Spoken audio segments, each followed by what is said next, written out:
Hello everybody. NP English classes में आप सभी का स्वागत है। और आज हम सब पढ़ने वाले हैं फ्यूचर इंडेफिनिट। तो फ्यूचर इंडेफिनिट टेंस की जो पहचान होती है वह क्रिया के यानी मुख्य क्रिया के अंत में गा गे गी, ये तीन अक्षर क्रिया के अंत में आते हैं, उस शब्द के अंत में आते हैं। इसमें आई और वी के साथ शैल का प्रयोग करते हैं और शेष सभी कर्ता के साथ विल का प्रयोग करते हैं। वह सिंगुलर नंबर में हो या प्लूरल नंबर में, सबके साथ हम विल का प्रयोग, केवल फर्स्ट पर्सन यानी आई और वी के साथ शैल का प्रयोग होता है। तो इसका स्ट्रक्चर देखते हैं। सबसे पहले सब्जेक्ट लगाते हैं, विल या शैल में से कोई एक लगाते हैं, उसके बाद वर्ब फर्स्ट फॉर्म लगाते हैं, उसके बाद ऑब्जेक्ट। यानी इसमें राहत की बात यह है कि इसमें वर्ब का फर्स्ट फॉर्म ही लगता है, सेकेंड फॉर्म या थर्ड फॉर्म का प्रयोग नहीं करते हैं। तो अब अनुवाद देखते हैं। दिया है वह पुस्तक खरीदेगा, तो खरीदने का काम अभी हुआ नहीं है और ना ही हो रहा है, आने वाले समय में होने वाला है। तो इसलिए आने वाले समय में होगा, तो यह फ्यूचर इंडेफिनिट है। तो सबसे पहले सब्जेक्ट लगाएंगे, यानी खरीदने का काम जो करेगा तो ही, अभी के अनुसार विल लगना है, उसके पश्चात तुरंत क्रिया लग जाएगा बाई, उसके बाद पुस्तक और बुक। उसके पश्चात देखते हैं मैं बाज़ार जाऊंगा, तो मैं की अंग्रेजी यहाँ सबसे पहले हम लिख देंगे आई। तो आई के अनुसार हमको लगाना है शैल। क्रिया है जाना, तो जाना की अंग्रेजी होती है गो। अब किसी जगह का मेंशन किया गया इसलिए टू लगाएंगे और उस जगह का नाम लिख देंगे, आई शैल गो टू मार्केट। अब यहाँ थोड़ा समझते हैं कि जो मॉडर्न इंग्लिश है, उस मॉडर्न इंग्लिश में इस समय फर्स्ट पर्सन हो यानी आई we he C they you सबके साथ विल का प्रयोग होता है। तो उसके लिए आप आज़ाद हैं, आप इच्छा करें तो विल का प्रयोग कर सकते हैं, अन्यथा जो बुक का रूल है उस रूल के अनुसार आप लगा सकते हैं। आगे दिया है राम तुम्हारी मदद करेगा, तो हो गया राम। इसके अनुसार भी थर्ड पर्सन है, इनके अनुसार भी हमारा जो सहायक क्रिया है वह विल लगेगा। क्रिया है मदद करना, तो मदद करना की अंग्रेजी होती है हेल्प।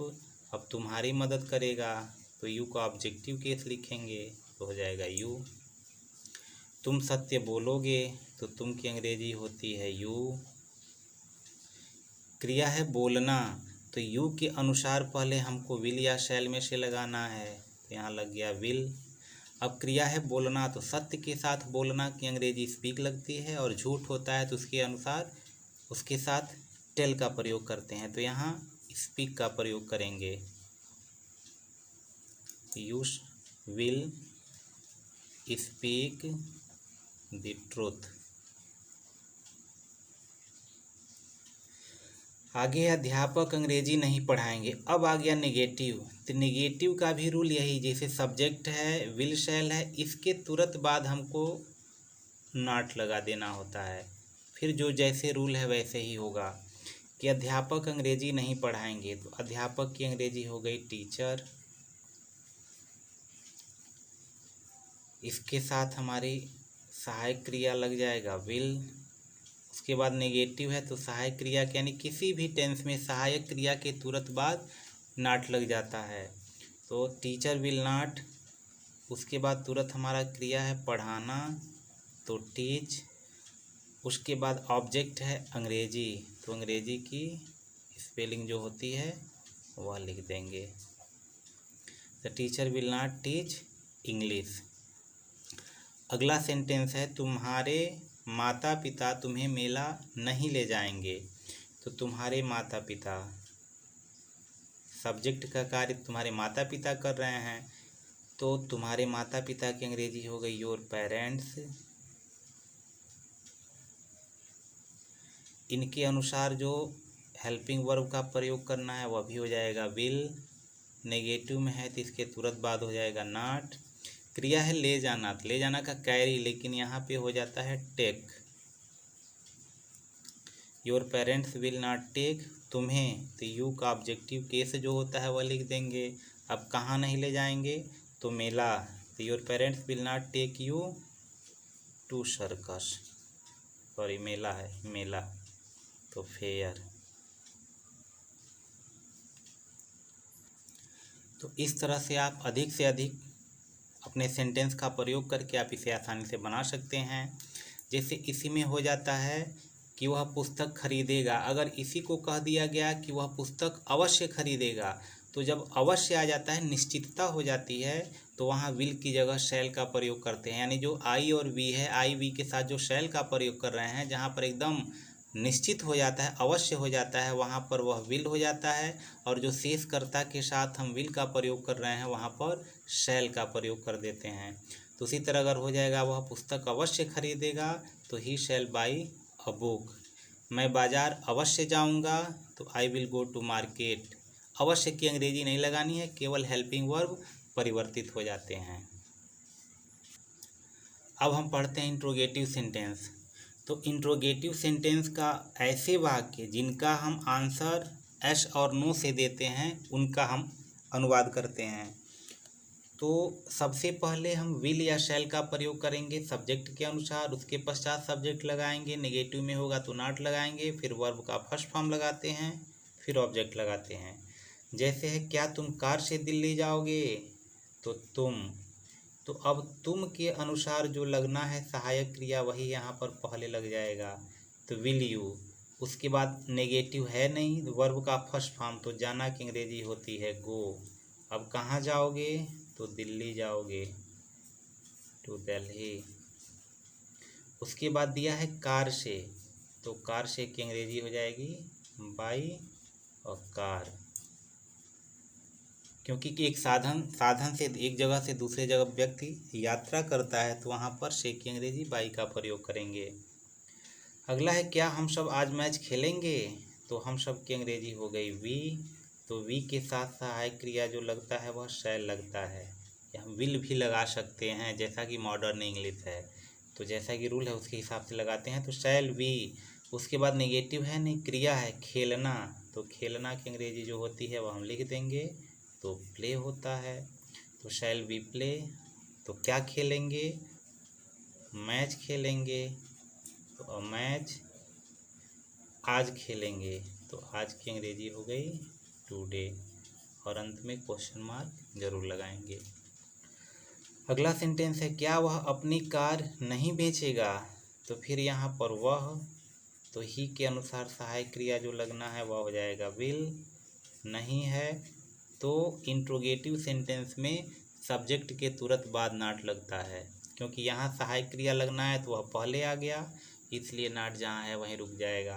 तो विल ही नॉट। उसके बाद है बेचना, तो बेचना की अंग्रेजी जो होती है वो हम लिख देंगे, तो होता है शेल।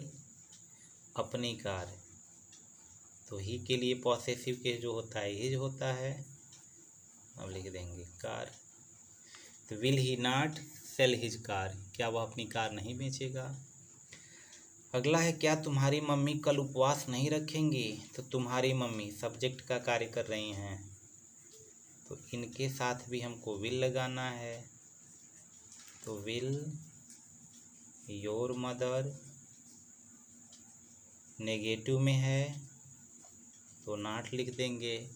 अब तुरंत क्रिया है, तो क्रिया है उपवास रखना, तो उपवास रखना की अंग्रेजी होती है कीप, और उपवास की अंग्रेजी होती है फास्ट।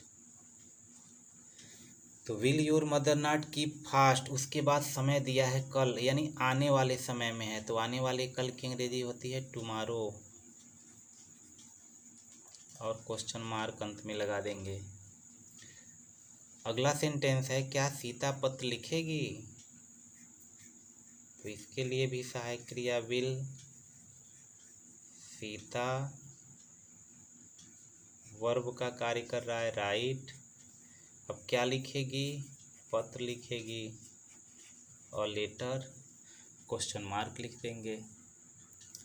अब अगला इंट्रोगेटिव, तो ऐसे हिंदी के वाक्य जिनमें जो प्रश्न पूछने वाले शब्द हैं वो वाक्य के बीच में आते हैं, और जब उनका हम अनुवाद करते हैं तो सबसे पहले हम उस क्वेश्चन वर्ड यानी WH फैमिली वाले जो भी वर्ड होते हैं हम उनको पहले लिखते हैं। फिर उसके बाद जो पहला स्ट्रक्चर था विल या शैल में से कोई लिखेंगे, उसके बाद सब्जेक्ट लिखेंगे, फिर नॉट लिखेंगे, फिर वर्ब, फिर ऑब्जेक्ट लिखेंगे। तो विल या शैल इन दोनों में से कोई यहाँ पे एक लिख देंगे। तो तुम फल कब खाओगे, तो यानी प्रश्न पूछने का काम यहाँ कर रहा है कब। तो कब की जो अंग्रेजी है वो हम लिख देंगे। तो कब की अंग्रेजी होती है व्हेन। तुम, तो तुम की अंग्रेजी हो गई यू। तो यू के साथ जो लगना है यहाँ सहायक क्रिया वो हम लगा देंगे व्हेन विल यू। उसके बाद क्रिया है खाना, तो खाना की अंग्रेजी हो गई ईट। अब क्या खाओगे, तो फल खाओगे, तो फ्रूट क्वेश्चन मार्क। वह वाराणसी क्यों नहीं जाएगा, तो यहाँ प्रश्न पूछने का काम क्यों से हो रहा है। तो क्यों भी WH वाली फैमिली का है, तो यहाँ हो जाएगा वाई। उसके बाद वह है, तो वह के लिए भी यहाँ पर हमारा सहायक क्रिया विल लगना है। नेगेटिव में है तो सब्जेक्ट के तुरंत बाद नेगेटिव लग जाए यानी नॉट लग जाएगा। तो वाई विल ही नॉट, क्रिया है जाना, तो गो। अब कहाँ जाना है, तो जगह का नाम दिया गया है तो टू लगा देंगे, टू वाराणसी। और कुछ बचा नहीं है, क्वेश्चन मार्क लिख देंगे। अब दिया है कितनी लड़कियां कार्यक्रम में भाग लेंगी। तो अब यह कितना देखना है, कितना के बाद आने वाला जो नाउन है अगर काउंटेबल होगा तब तो हाउ मेनी, अगर अनकाउंटेबल होता है नापने या तौलने वाला होता है तो उस समय हम हाउ मच लगाते हैं। तो लड़कियां गिनी जा सकती हैं, इसलिए यहाँ पर हाउ मेनी। और कितनी के पश्चात जो भी नाउन आता है उनकी अंग्रेजी हाउ मेनी के तुरंत बाद हम लिख देते हैं या हाउ मच के बाद तुरंत लिखते हैं। तो यहाँ गर्ल्स उसके तुरंत बाद लिख दी जाएगी। उसके बाद हम सब्जेक्ट देखेंगे कौन सा है, तो भाग लेने का कार्य लड़कियां ही करेंगी, तो यही सब्जेक्ट का भी कार्य कर रहा है। यानी कितनी लड़कियां कार्यक्रम में भाग लेंगी, तो भाग लेने का कार्य लड़कियां, इसलिए यह सब्जेक्ट का भी कार्य किया, तो तुरंत इसके बाद हम विल लगा दिए। नेगेटिव नहीं है, तुरंत हम क्रिया लगाएंगे। तो हाउ मेनी गर्ल्स विल, उसके बाद हो गया भाग लेना। भाग लेना का अंग्रेजी होता है टेक पार्ट। अब कहाँ भाग लेंगी, तो कार्यक्रम में, इन द प्रोग्राम।